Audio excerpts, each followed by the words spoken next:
Ya, selamat malam. Ketemu lagi di Gapi Dalam Berita, disiarkan dari Markas Swasti Yogyakarta, Indonesia.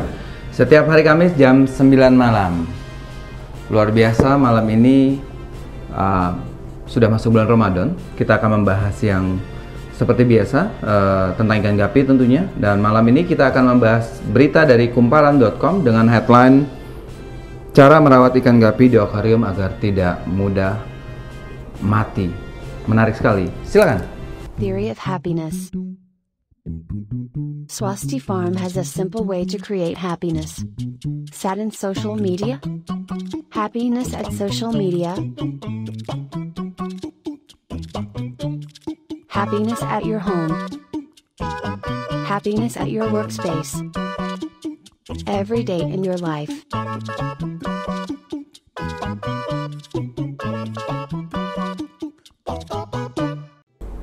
Nah, rupanya agak ada kesalahan. Tapi kita lanjut aja. Bung Taufik, apa kabar? Ya, baik. Luar biasa di hari-hari awal Ramadan ini tentunya semangat kita untuk beribadah kuat sekali kan? Iya kayaknya. Harusnya ya.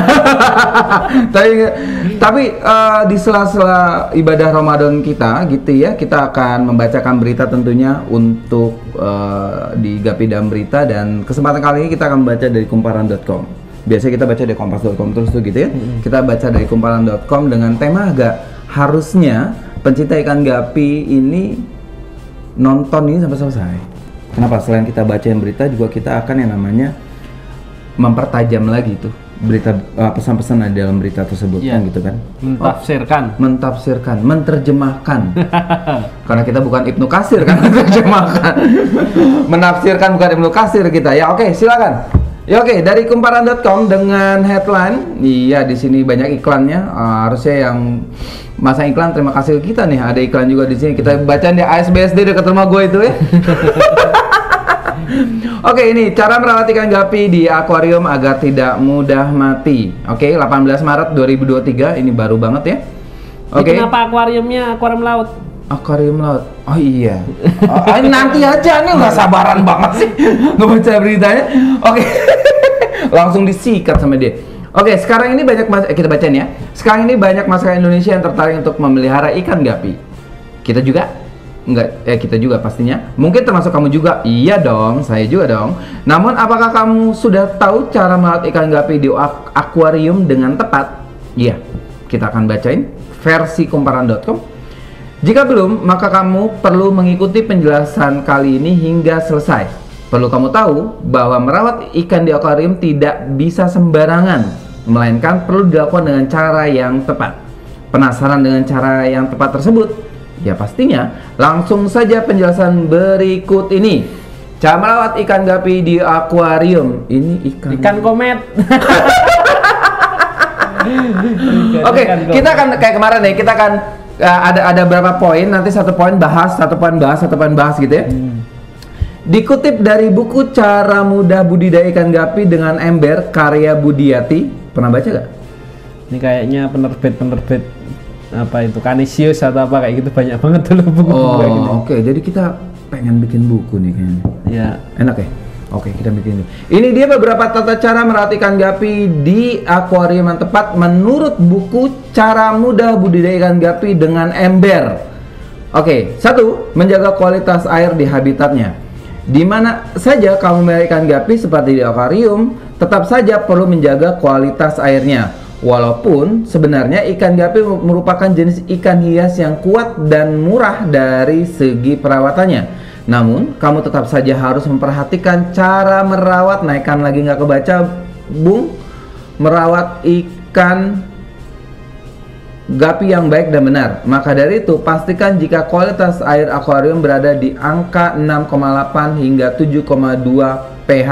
Atau pH-nya ada di angka itu gitu ya. Terus kemudian kualitas air ini harus selalu kamu pantau menggunakan pH meter, sementara suhunya harus berada di antara 24 sampai 28 derajat Celcius. Oke, kita akan bahas. Tapi sebelum dibahas, kita pernah bahas ini juga di episode sebelumnya sebenarnya. Gitu ya, episode sebelumnya tentang terkait dengan suhu, pH dan sebagainya. Mungkin kita akan mengulangi lagi agar kemudian sebisa mungkin kalau kumparan melihat pembahasan kita mungkin bisa diperbaiki, misalkan kalau misalnya menurut Bung Topik ada yang mesti diperbaiki. Kita ke atas dulu boleh terkait dengan pH-nya, di situ ditulis pH airnya di 6,8 hingga 7,2. Sebenarnya 6,5 pun masih bisa 6,5 sampai 7,5 karena ikan gapi ini maksudnya range pH-nya cukup lebar, aman aja gitu. Kemudian kalau di situ disebutkan kualitas airnya, tadi kan dibilang di ember, tapi kenapa itu tulisan akuarium? Ya mungkin beberapa, ya udah biarin aja. Nanti kita akan bikin buku sendiri tentang ini, kesal kita. Terus untuk suhunya sebenarnya sudah kita bahas ya, dari angka 20 sampai 29 pun dia masih oke suhu airnya ya.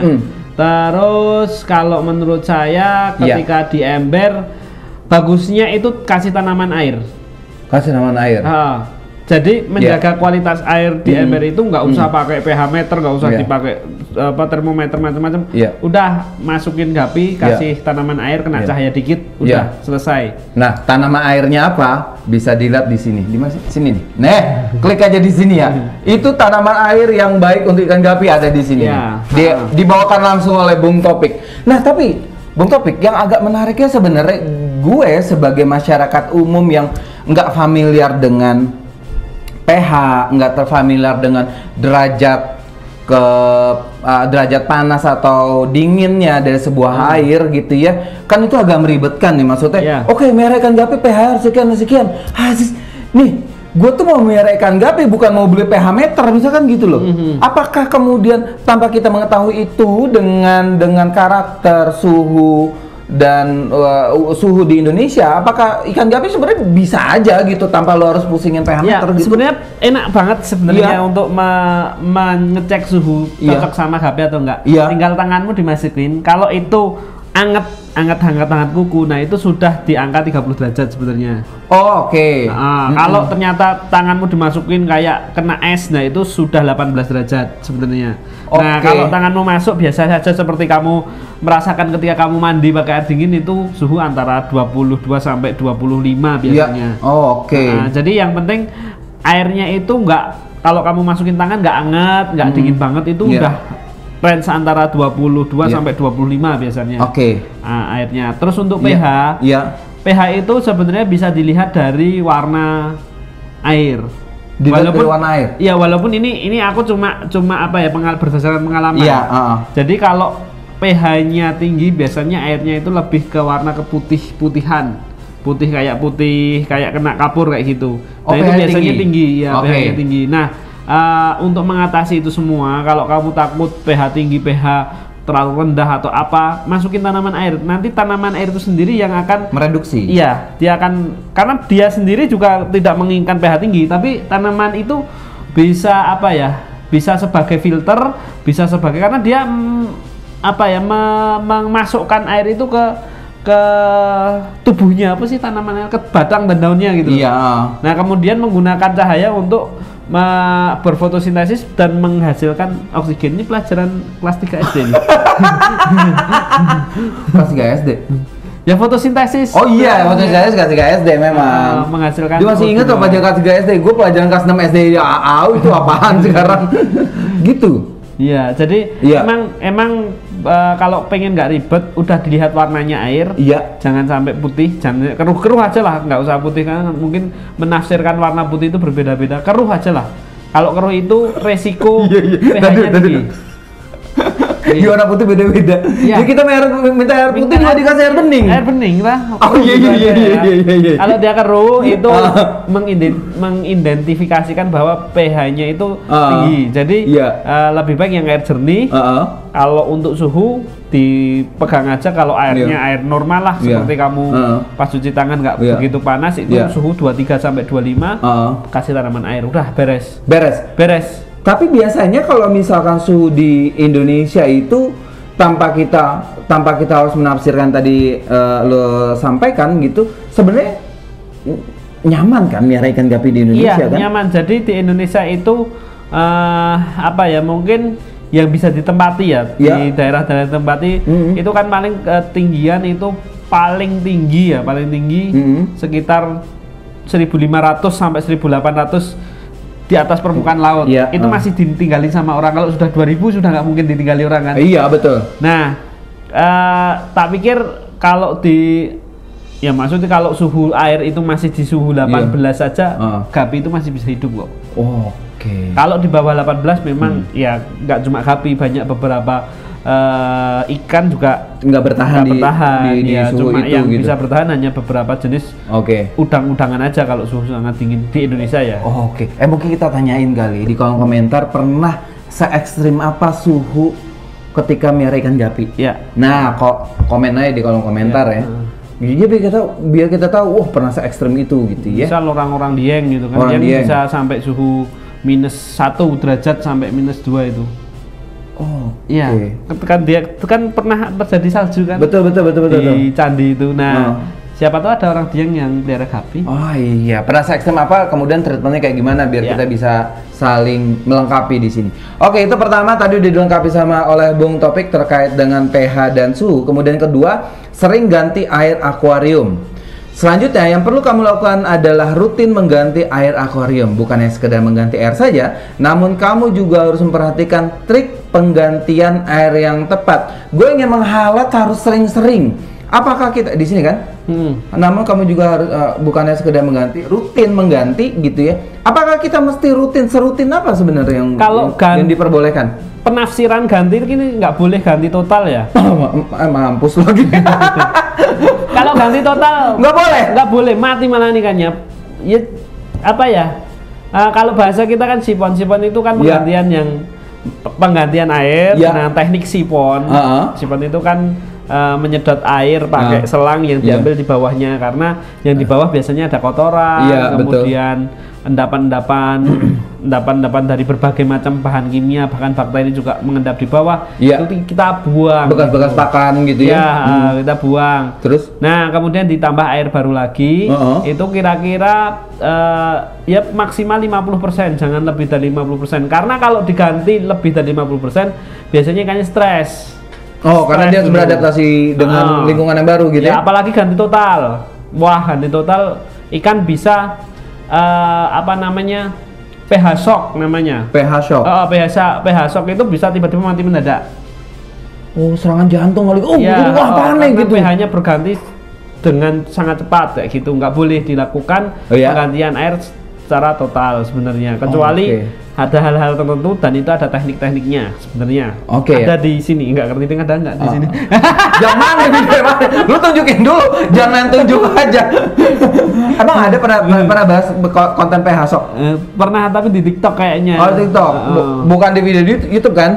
Bukan. Nah, nanti kita akan mungkin Bung Topik akan bahas tentang detail tentang pH shock dan kemudian yang di sini tentang sering ganti air akuarium. Jadi disimpan aja, nggak usah ribet-ribet. Seminggu 2 kali aja 50%. Dah. Seminggu 2 kali. Ya, makanya kalau kamu mau pelihara ikan gapi, deket dengan keran, guys. Itu kunci kamu nggak ribet.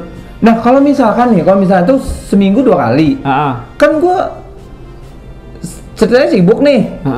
Seminggu 2 kali mah kayak kebanyakan gitu. Boleh gak sih misalkan 2 minggu sekali atau apa? Boleh, gitu. asal ada filter yang bisa mengcover itu kotoran-kotorannya. Kita bisa kita ada filternya. Filter under gravel atau mungkin pakai half gravel atau mungkin pakai filter apapun, spon filter apapun itu bisa.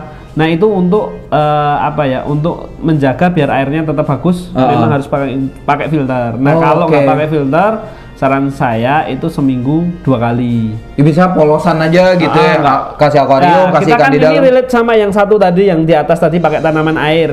Itu tetap harus dilakukan sipon. Paling bagus seminggu 2 kali gitu. Itu tanpa filter, tanpa apa-apa loh itu. Seminggu 2 kali. Tapi kalau misalkan teman swasta sibuk banget gitu, bisa aja misalnya seminggu sekali atau 2 minggu sekali. 2 minggu sekali bisa, tapi memang harus ditambah dengan ada filter kayak gitu kan? Ya, ada aeratornya dan macam-macam lah. Intinya kalau kamu repot, ya kamu harus nambahin alat lagi gitu maksudnya. Dan itu membuat jadi jadi nggak jadi makin merepotkan gitu. Kenapa? Karena itu proses pembersihan itu bisa dilakukan oleh alat yang kita taruh di situ kan gitu ya. Oke, itu good banget ya. Jadi tadi kita bahas tentang nomor 2, sering ganti akuarium dan tips dan triknya udah kita tadi udah di elaborasi dengan baik oleh Bung Topik. Kemudian yang ketiga adalah dari berita ini menyampaikan bahwa untuk membuat ikan gapi hidup lama gitu ya. Ketiga ada pemilihan akuarium. Jangan sampai salah dalam memilih akuarium untuk ikan hias gapi. Pilih akuarium yang besarnya sesuai dengan jumlah ikan yang ingin kamu pelihara. Ini udah berulang kali kita sampaikan ya. Kita akan repetisi lagi nggak apa-apa. Pastikan akuarium kamu pilih ukurannya tidak terlalu besar dan tidak terlalu kecil. Pastikan ikan gapi masih bergerak dengan bebas. Nah, komponen biasanya kadang-kadang tuh orang suka ngomong milih akuarium sebesar mana? Ya pokoknya nggak usah terlalu besar, nggak usah terlalu kecil. Kan yang tadi itu kan maksudnya definisi besar kecilnya satu orang beda-beda. Kalau dari versi Bung Topik, yang ideal itu seperti apa ya? Dengan angka tentunya gitu. Jadi biar agar mudah diimplementasikan gitu. Paling ideal. Ya. Paling ideal untuk pelihara gapi itu sebenarnya kita ke diri kita, bukan ke gapinya, karena gapinya bisa menyesuaikan dengan skema 4:1 itu. Yes, betul. Ya kan? 4 liter untuk satu ikan gapi gitu. Ya, skemanya adalah gimana kita ruangan kita, cara membersihkan, kemudahan cara membersihkan, sama apa ya, intinya itu kita bisa handling itu bila terjadi apa-apa kita bisa merangkai apa sih? Menjangkau. Menjangkau. Nah, itu penting sekali. Nah, ukuran yang paling ideal itu di panjang 40, lebar 30, ketinggian 25. Itu sangat ideal sekali. Kamu handling satu akuarium itu nggak terlalu kecil, tapi juga nggak terlalu gede banget. Dan misal sekarang kalau sudah ukuran segitu, cocoknya untuk berapa ekor gapi? Nah, untuk akuarium ukuran 40, 30, tinggi 25 itu, kalau untuk pembesaran bisa sampai 50 ekor untuk pembesaran. Wow, gede. Banyak dong ya? Bisa banyak, jadi satu batch itu bisa di situ. Tapi nanti kalau untuk yang sudah gede-gede indukan, itu hanya sekitar 10 ekor saja. Karena itu kalau dihitung volumenya kira-kira 45 liter. 45 liter, Jadi sekitar 10-an ekor. 10 ekor ya. Maksimal bisa sampai 15 ekor, tapi kalau ukuran sudah gede banget itu riskan sobek ekornya. Oke. Nah, itu dia tentang terkait dengan akuarium. Dan kemudian ada gak sih bedanya antara akuarium kaca dengan akuarium plastik? Ada plastik itu apa namanya? Ada akrilik, ada yang mika. Nah, sebenarnya itu sama aja atau ada bedanya sih? Kalau untuk pemeliharaan itu sebenarnya ada plus minusnya. Kalau kaca itu berat. Kalau kamu masih harus pindah-pindah, harus diangkat, turunin, kaca itu berat banget. Jadi mudah mika. Nah, tetapi kalau ukuran 40-30 cuma kaca yang memungkinkan, karena mika sama akrilik itu tidak mungkin bisa menahan tekanan air beban 40 liter tadi. Oh iya benar. Jadi diangkat brodol gitu pecah. Nggak usah diangkat, itu pecah itu pasti. Karena dia didesain bukan untuk menampung air kemudian menampung tekanan, dia masih pecah. Tapi kalau mungkin ukurannya masih 20 cm kali 20 masih oke. Dan itu jauh lebih simpel. Lebih simpel, enteng gitu kan. Gitu. Dan ya kalau misal awal-awal gitu, rookie gitu, baru-baru ya, kalau misal mau investasi, misalkan buat di rumah beli akuarium kaca kayaknya terlalu beresiko, misalkan banyak bocah-bocah gitu di rumah, beli aja akrilik deh gitu kan, taruh aja, itu gak enak banget gitu, nggak usah mikir-mikir nanti taruh akuarium di rumah pecah kena anak, nanti belinya repot, nggak usah, akrilik aja udah selesai gitu loh. Tapi kalau misalkan mau bikin yang segede-gede gaban gitu, ya pakai kaca gitu, dia kan lebih advance lagi toh. Pemilihan akuarium itu luar biasa. Insightnya kemudian keempat ada pemberian makanan secara rutin. Bukan hanya memberikan makanan secara rutin saja, namun kamu harus memastikan bahwa makanan yang kamu berikan adalah makanan yang bergizi. Makanan bergizi sangat berperan penting dalam menjaga kesehatan ikan gapi agar tidak mudah sakit. Selain itu, makanan bergizi juga dapat mempercepat pertumbuhan ikan gapi. Makanan ini juga membuat warna-warna sirip ikan semakin terlihat indah. Itulah beberapa cara merawat ikan gapi di akuarium hias yang perlu kamu perhatikan. Gue diketawain sebelum beli ikannya. Pastikan untuk melakukan perawatan secara maksimal agar ikan gapi dapat tumbuh dengan indah. Nah, pakan ini kita lagi isu tentang pakan nih di swasta itu lagi booming banget gitu ya. Tentang pakan, ya karena yang gue tahu cuma dua, si live food sama non live food itu ya. Oke. Nah, kalau itu ngomongin pakan itu terus terang ya, memang banyak banget pakan yang bisa digunakan. Ya tadi kalau diklasifikasi Kang. Ketawain dong dia dong dia nggak diketawain ya sama operator ini menyebalkan. Saya kan British jadi nggak bisa bahasa klasifikasi itu nggak bisa classification. Oke, terus jadi ada memang dua itu yang non live sama live food gitu kan. Salah, live food sama non live food. Non live nggak hidup dong. Ya kan nggak hidup, peletnya kan. Iya. Diketawain sama operator. Ya kan? Nah, di pakan yang tidak hidup itu kan udah kita bilang pelet aja ya. Jadi kalau kamu suka sama cewek, beli pelet aja buat ikan maksudnya. Beda ini pembahasannya. Beda pembahasannya. Tak pikir ini kan kalau dukun ilmu gaib ini. Tentang bejenggot makin tebel nih. Terus kalau yang makan hidup itu kita kan sering ngomongin Artemia, kemudian ada beberapa yang sering ngomongin Artemia. Nah, justru saya malah saat ini konsen banget dengan pakan hidup yang itu produk lokal di Indonesia karena Artemia ini sampai sekarang itu belum ada pabriknya di Indonesia. Masih impor gitu loh. Padahal di lokal di kita bisa kembangkan membudidayakan sendiri itu bisa cacing sutra, bisa kutu air, bisa dapnia magna, bisa jentik nyamuk juga. Itu produk sampingan dari kutu air kayak gitu. Nah, kita bisa memanfaatkan itu sebagai bahan pakan dan ini ternyata bahan pakan yang sangat-sangat tadi baik banget, bergizi. Jadi ngomongin misal cacing sutra proteinnya rendah, lemaknya tinggi, ya udah cacing sutra sekian persen nanti ada kutu air. Jadi combine dari berbagai macam makanan itu sebenarnya bagus banget. Gitu, dan ini baru saya upayakan. Nah, kalau kamu mau tahu seperti apa budidaya cacing sutra di sini. Di sini. Apa tadi? Budidaya cacing sutra. Cacing sutra yang baru tempatnya doang. Nah, ada di sini nih. Nah, itu bisa ditiru. Nah, itu kita kan kita konsen banget mau mandiri pakan karena Indonesia itu kan udah diberikan alam yang begitu luar biasa sehingga banyak banget sebenarnya pakan-pakan hidup yang kita manfaatkan. Itu baru cacing sutra, baru kutu air, dapnia magna aja sudah lama banget dulu kita nggak bahas dapnia magna sama jentik nyamuk. Dan masih banyak lagi larva serangga yang belum bisa dimanfaatkan secara masif untuk pakan ikan. Padahal itu sangat potensi. Balik ke sini. Pemberian makan secara rutin.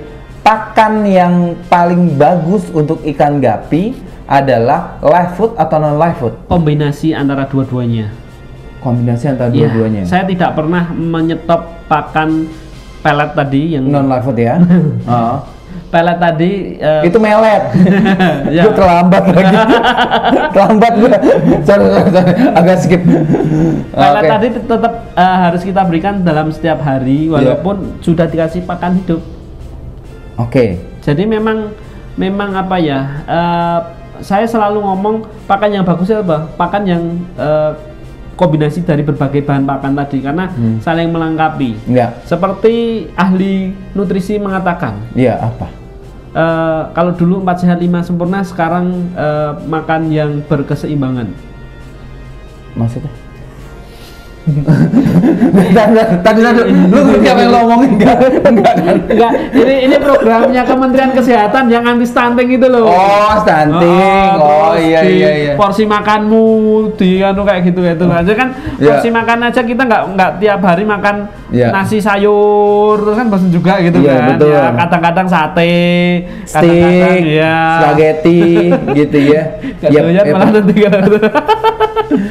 Jadi poinnya pilihannya adalah entah pemilihan bisa teman swasti ingin memilih pakan yang live food atau non live food, itu silahkan aja, dan jauh lebih baik ketika kita memberikan pakan itu seimbang, ada non live food dan ada live foodnya juga.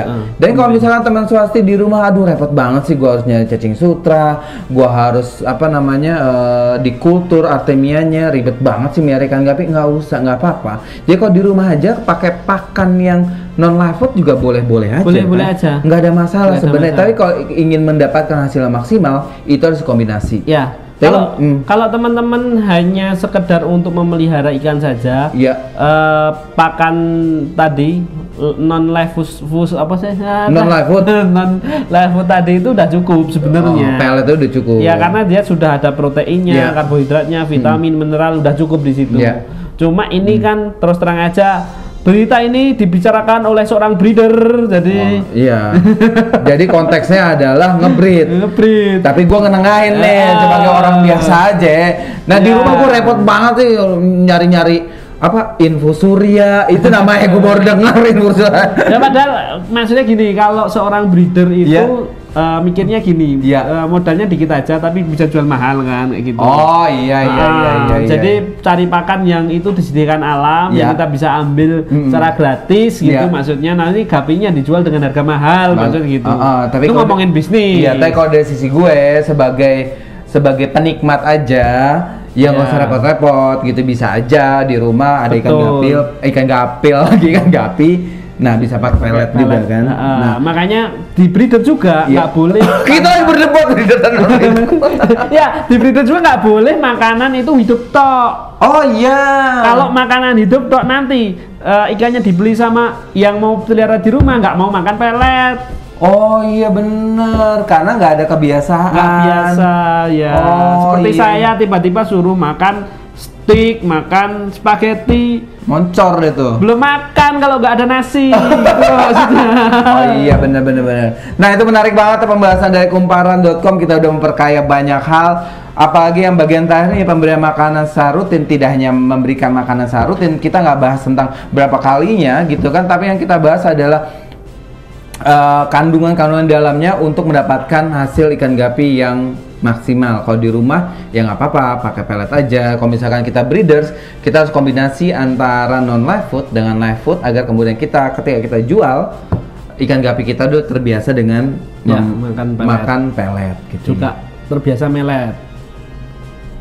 Jadi dia punya cewek banyak. Oke, fine. Terima kasih kepada Lazada tadi. Lazada udah muter-muter tempat kita, kemudian Telkomsel udah muter-muter tempat kita, luar biasa. Terima kasih Anda mendapatkan ikan gratis dari kita, walaupun ya kita UMKM lah ya, nonton belum banyak, tapi ya lumayan lah exposure-nya. Oke, itu dia Gapi Dalam Berita untuk edisi hari ini. Sampai ketemu lagi di Gapi Dalam Berita pekan depan, setiap hari Kamis jam 9 malam. Sampai jumpa.